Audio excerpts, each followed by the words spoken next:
Mabuting araw! Ang pag-uusapan natin ngayon ay ang 2021 SSS Contribution Schedule at ang Workers' Investment and Savings Program or WISP or ang Mandatory Provident Fund.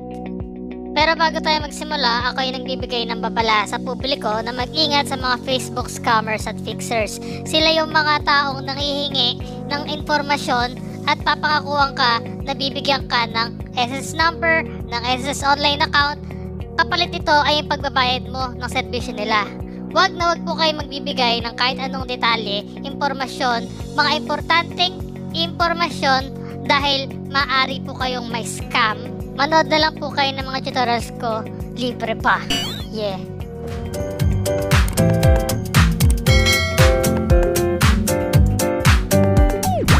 Ang 2021 increase sa SSS contribution ay base sa Republic Act number 11199 or otherwise known as the Social Security Act of 2018 na pinirmahan ni President Duterte noong 2019. Nakasaad dito ang gradual or unti-unting pagtaas ng contribution rate na 1% every 2 years starting 2019 hanggang 2025 kung saan ang maximum na babayaran ay aabot ng 15% ng monthly salary credit. Ngayong 2021, mula sa 12% ng 2020 magiging 13% ang contribution rate sa SSS, kung saan 8.5% dito ay employer share while 4.5% naman ang sa employee share.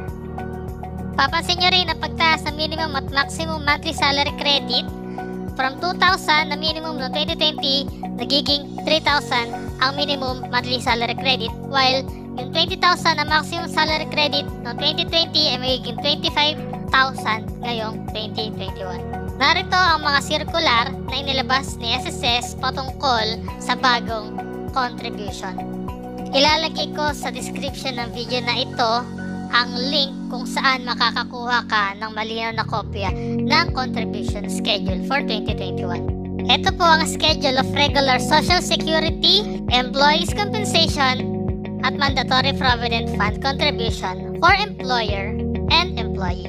Ito ay effective January 2021. Ang Employees Compensation or EC ay sino-shoulder ng employer. Kung mapapansin niyo po, sa Mandatory Provident Fund, wala pong nakalagay dito.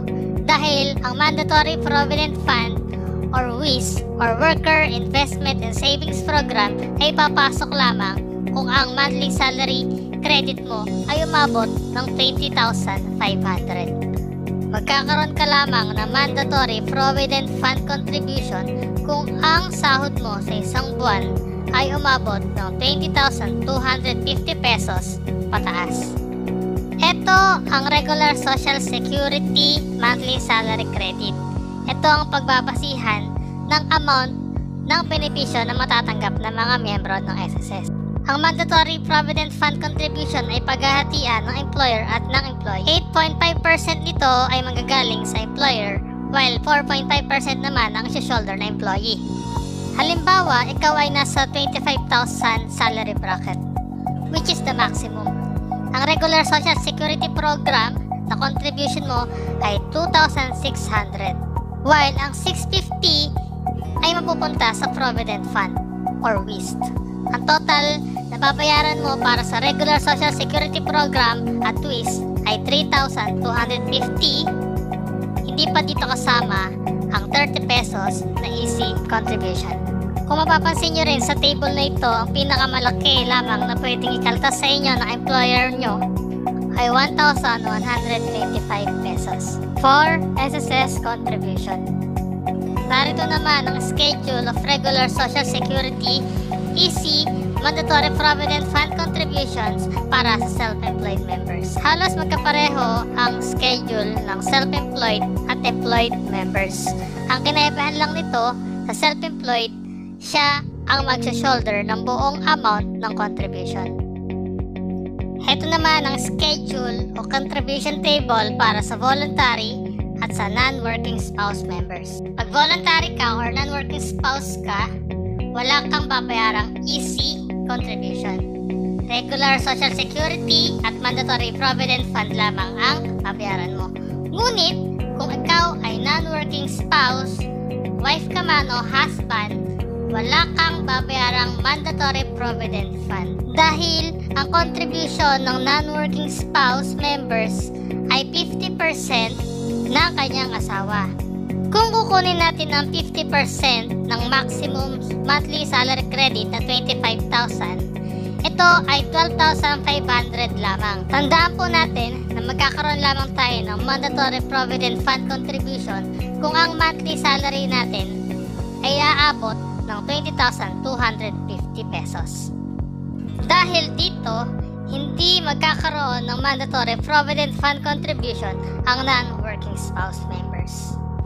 Ito naman ang contribution schedule para sa mga OFWs. Ang minimum na monthly salary credit for OFWs ay 8,000 pesos na merong kaukulan na 1,040 pesos na monthly contribution. Katulad ng employed at self-employed at voluntary members, ang land-based overseas Filipino workers ay maaari ding magbayad ng mandatory Provident Fund once na umabot ang monthly salary nila ng 25,250 pesos. Ang maximum contribution for OFWs ay 3,250 pesos. Para sa household employer at kasambahay, ang minimum monthly salary credit natin ay 1,000 pesos. Ito ay may katumbas na 140 na monthly contribution. Mapapansin niyo po para sa mga kasambahay, once na hindi pa umaabot na 5,000 ang kanyang sahod, isyo-shoulder lahat ng babayaran sa SSS ng kanyang employer. Kasama dito ang employer's compensation para sa kasambahay. Pero, once na umabot ng 5,000 ang kanyang sahod monthly, meron na siyang share sa SSS contribution. Katulad ng mga employed, self-employed, voluntary, OFWs, meron din pong mandatory Provident Fund ang ating kasambahay once na ang kanyang sahod ay umabot ng 20,250 pesos. Uulitin ko po, from 12% ng 2020, ang contribution rate for 2021 ay 13%, kung saan 8.5% ay employer share, while 4.5% ay employee's share. For self-employed, voluntary, and non-working spouse, 13% ang shoulder nila. Ano nga ba ang Workers Investment and Savings Program or WISP or Mandatory Provident Fund? Ito ay bagong programa ng SSS na magsisimula sa January 2021. WISP is a program that aims to provide SSS members a convenient and tax-free savings scheme for payment of benefit in addition to the benefits provided under RA 1199, otherwise known as the Social Security Act of 2018. Ang purpose ng programang ito ng SSS ay mabigyan ng additional na monthly pension ang mga magre-retiro at ang kanilang mga benepisyaryo. Ang WISP ay safe, convenient at tax-free individual retirement savings plan. Ito ay makukuha mo pag meron ka ng final claim. For example, retirement. Ito ay makukuha mo monthly kasama ng pension mo. Parang dalawang pension ang makukuha mo monthly kung meron kang WISP account sa SSS. Isang pension mula sa regular SSS program at isa pang pension mula sa contribution mo galing sa WISP. At syempre, ang earnings mo from WISP contributions ay makukuha mo rin after ng retirement mo monthly. Sino-sino nga ba ang pwedeng makover ng WISP? Unang-una, dapat wala ka pang final claim sa regular SSS program, retirement, death, disability. Dapat meron ka rin contribution sa regular SSS program at ang monthly salary credit mo ay mas mataas sa 20,000 pesos. All private sector employees, self-employed individuals, OFWs, and voluntary members ay pwedeng makover ng WISP. Enrollment is automatic, so wala ka nang kailangan fill upan na form once na mag-exceed ng 20,000 ang inyong monthly salary credit ay automatic ka nang kasali sa WIST. Ang WIST contribution mo ay kasama laging binabayaran ng regular SSS contribution mo. Ito ang Mandatory Provident Fund or WIST Contribution Schedule. Ang minimum Mandatory Provident Fund na babayaran mo ay 65 pesos. 22.50 dito ay sa'yo at 42.50 naman ay sa shoulder ng iyong employer. Samantalang 650 naman ang pinakamataas na contribution for WIST. Kung ikaw ay employed, makikita mo na magandang savings scheme ito dahil hindi lang ikaw ang nag-iipon, katulong mo ang employer mong nag-iipon para sa retirement mo. At kung may mangyari sa iyong hindi inaasahan at kinuha ka ni Lord, ang earnings mo at WIST contribution ay mapupunta sa beneficiaries mo through lump sum. Paano ba natin mamamonitor ang ating hinulog sa WIST contribution? Magkakaroon ng online facility sa My.SSS para ma-view mo ang status ng total WIST contribution mo at earnings nito. Kung ako ang tatanungin, ang programa ito ng SSS ay maganda dahil bukod sa pension mo ay magkakaroon ka pa ng additional na pagkukunan ng pera once nag-retire ka. At hanggat hindi mo nauubos ang WIST contribution mo at ang earnings nito, patuloy pa rin na mag-grow, patuloy pa rin na lalaki ang kinikita ng WIST contribution. Dahil monthly ang disbursement nito at hindi isang bagsakan na mawawala na lang na parang bula sa iyong kamay.